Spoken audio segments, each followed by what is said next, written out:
All right, welcome to Night at the Movies with Zach and Ben.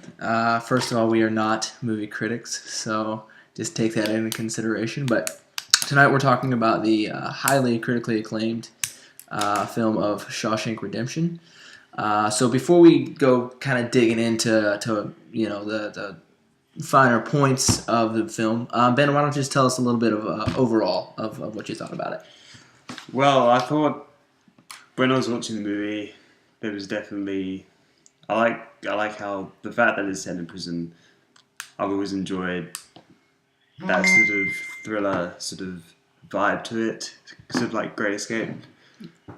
Also a great movie. Yeah. Cool Hand Luke was probably one of in my top 5, so definitely a good setting for a film. It's funny, this movie actually, when I was a kid and didn't really understand the movie, scared the absolute heck out of me. Like, it terrified me. I think it was just the fact of a guy breaking out of prison that really scared me. So, a few things we're going to look at. First of all, the movie, it's in the first-person narrative, narrated by Morgan Freeman, who was phenomenal, by the way, who played the character of Red, who became Andy's best friend throughout the movie. And it's, I would think it would be considered a drama. That would stand to reason. Very dramatic, very enticing at times. So I think there's definitely some theological themes that run through the movie. I think the one that sticks out the most is that maybe not if you at first look, but if you think about it, Andy's story really kind of portrays the story of Jesus. So Ben, you had some thoughts on that. Why don't you tell us a little bit about that? Yeah. So as he was driving in the bus to the prison, the first scene that we see is Andy actually smiling as he enters the prison, obviously showing that he's still got, even though he's been convicted for murder, he's still got all this hope in him that he's gonna be okay. He's gonna get out. It's not going to be too bad. Mm-hmm. Yeah, I think because obviously he didn't know that he was going to be able to escape, but I think, like as Red points out, as soon as you get there, he just had this peace about him, this smile about him, and I think that's because Andy was a Christian from the beginning. You can tell in the scene where he's talking to the warden, where he's quoting scripture, and then the warden quotes scripture to him, and he references it. That's not something you learn overnight, unless it was a coincidence that he, just happened to start reading that. But I take that as someone who had spent maybe a lifetime, reading and studying scripture. And I think you can tell that in the way he conducted himself. He wasn't vulgar and belligerent or violent or anything like that, like most people would be. They get into prison and they're convicted of something they haven't done, and you would think that they would be pretty belligerent, pretty violent, but he wasn't. There was just something different about him. He was just a little bit set apart, and I think that's pretty much one of the whole themes of the movie is just hope. Is he had this hope that none of the other prisoners had. It's because he had something inside of him that nobody else did. Another one of the interesting, and as I was saying earlier, probably the one that sticks out the most is how this story kind of parallels that of Jesus. The whole film, well, not the whole film, most of the film, you're pretty sure Andy did it. I mean, he gets to the house and he's got the gun and he's drinking, and you're like, okay, yeah, he's totally guilty. But then we found out later in the movie that he's not, and so this man is convicted of something that he didn't do. He's sentenced, and that sentence is being carried out. But then in the end, he's redeemed, and he's a free or alive, so to speak. And that closely parallels the story of Jesus. I mean, Jesus was obviously convicted of something as a sinless man, he was guilty of nothing. The sentence was carried out, and all hope was lost.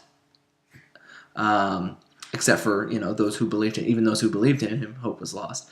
But he knew all hope wasn't lost, and in the end, he's redeemed as well. So one of the other themes that was pretty prevalent in the movie was when Brooks, the librarian, was let out on parole. We're sitting there watching it, and he gets out, and then he kind of starts struggling on the outside, so to speak. And so then I just paused it, and I said, hold on. I said, there's something here. And Ben just kind of looks at me, and so I kind of started to verbalize and kind of process. I really wasn't sure what it was yet, but as we talked about it, we kind of came to a conclusion. So Ben, why don't you kind of tell us what we came up with?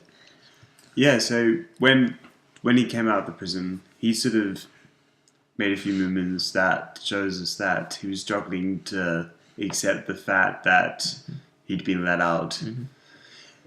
And he was making this face sort of like, oh, I don't really want to leave this prison. When he arrived home, the scene goes back and forth between him and Andy and Red, and he's writing letters to them saying how much he misses prison. And it's interesting because one of the key things that got us thinking was the fact that he called prison home, not the fact that he was saying, "Oh, I'm finally home, out of prison." He was saying, "I miss being home," referring to the prison. So at one point he's got, I can't remember his name, one of the other prisoners, and he's about to stab him in the neck, and he's saying, "This is the only way they'll let me stay. This is the only way they'll let me stay." So that kind of got the wheels spinning a little bit. But then when he got out, and like Ben was saying, he kept referring to it as home. That's when I paused it, and this verse came to mind. So I'm going to read it now. It's John verse 3, starting at 19. It said, "And this is the condemnation, that the light has come into the world, and men love darkness rather than the light, because their deeds were evil." Brooks was his name, had gotten so accustomed to, he'd gotten so entrenched in being in prison that was normal to him. Being a free man didn't feel right. He didn't like it. It just didn't work for him. And I think that parallels where we are as humans, as fallen humans, so much because it says right here, we love the darkness rather than the light. We when we're outside of Christ, we kind of feel this emptiness, but at the same time, we're so entrenched in our sin that we don't realize how much we need a Savior. We don't realize that that's truly death, and that there's life outside of that. Sometimes we don't even want to go to that because we're so entrenched in our sin. So apart from all the different theological themes of it, there are two major biblical worldviews. Pipe down in here, we're trying to do something. Sorry, go ahead. Okay, so apart from there are two biblical worldviews, two main ones anyway. The main one is hope. And as it says in the title, the Shawshank Redemption, the second one is Battle of Redemption.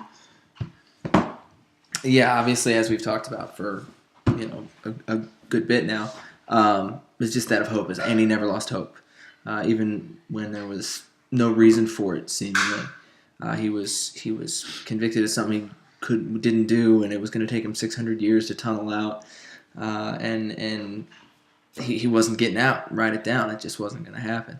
And then he never lost hope. And so that's obviously the main. So then first you obviously have hope, and then the second is that of redemption. Obviously, like Ben said, it's right there in the title. They're not trying to hide it, and I don't think they're trying to hide anything. Within the movie, they kind of spell it out for you right there. That of hope and redemption, obviously, and even though there was wrong in the beginning, it was made right, and that's what Christ did. We messed up. We were wrong. And even when we didn't deserve, redemption and grace, he redeemed us anyway. And so now we get to live that life because he said so. And so that's the beauty of Christ, the beauty of grace.